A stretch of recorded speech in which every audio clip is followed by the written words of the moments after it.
আসসালামু আলাইকুম সবাইকে। অনেকদিন পর একটা ভিডিও নিয়ে চলে আসলাম। এটা হচ্ছে ঈদের ঠিক পরে অর্থাৎ ১৪ই এপ্রিলের একটা ভিডিও। ওইদিন ছিল পহেলা বৈশাখ। তো পহেলা বৈশাখ উপলক্ষে একটা মেলা হচ্ছিল আমাদের বাসার কাছেই।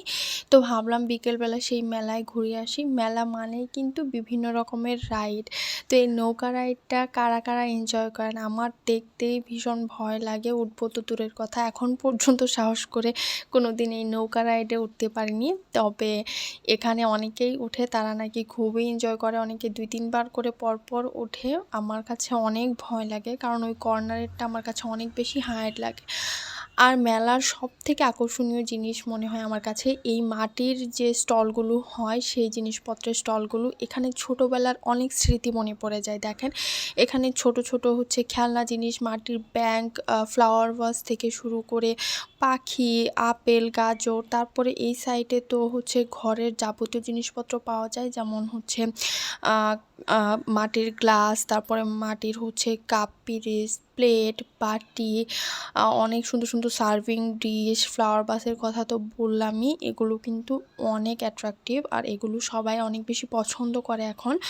আর এই সাইডে একটা স্টল আছে যেখানে হচ্ছে মাত্র ২০ টাকায় এই জিনিসগুলো পাওয়া যাচ্ছিলো। এখানে যতগুলো জিনিস আছে পার পিসের প্রাইস ছিল ২০ টাকা করে। দেন আরেকটু সামনে গিয়ে এখানে কিছু কসমেটিক্সের আইটেম দেখলাম।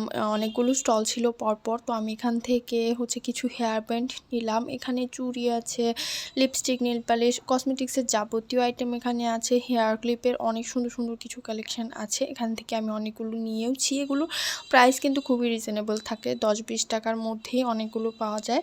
আর মেলা মানেই তো বাচ্চাদের জন্য একদম খুশির একটা জিনিস, তাই না? এখানে বাচ্চাদের অনেক সুন্দর সুন্দর খেলনা পাওয়া যায়। বাচ্চারা হচ্ছে এসব কিনছিল আর অনেক বেশি এনজয় করছিল। আর এই যে কসমেটিক্সের স্টল আরও আছে, এখানে ব্যাগও পাওয়া যাচ্ছিল। সবাই হচ্ছে অনেক বেশি কেনাকাটায় ব্যস্ত ছিল। আর মেলায় কিন্তু মানুষজনও ছিল আলহামদুলিল্লাহ অনেক ভালোই। তো মেলা মানে কিন্তু মুড়ি, মোয়া, নাড়ু থাকবে, ঝুড়ি, নিমকি, জিলাপি, এগুলো স্টল বসে। এখানে অনেকগুলো স্টল ছিল পরপর।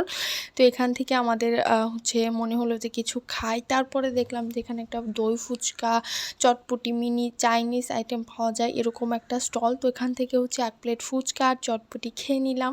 তো মেলা ঘোরাঘুরি শেষ। যাওয়ার সময় আইসক্রিমটা দেখলাম, বাট আর খাওয়া হয়নি। তো আজকের ভিডিওটা এখানেই শেষ করে দিচ্ছি। সবাই ভালো থাকবেন। আসসালামু আলাইকুম।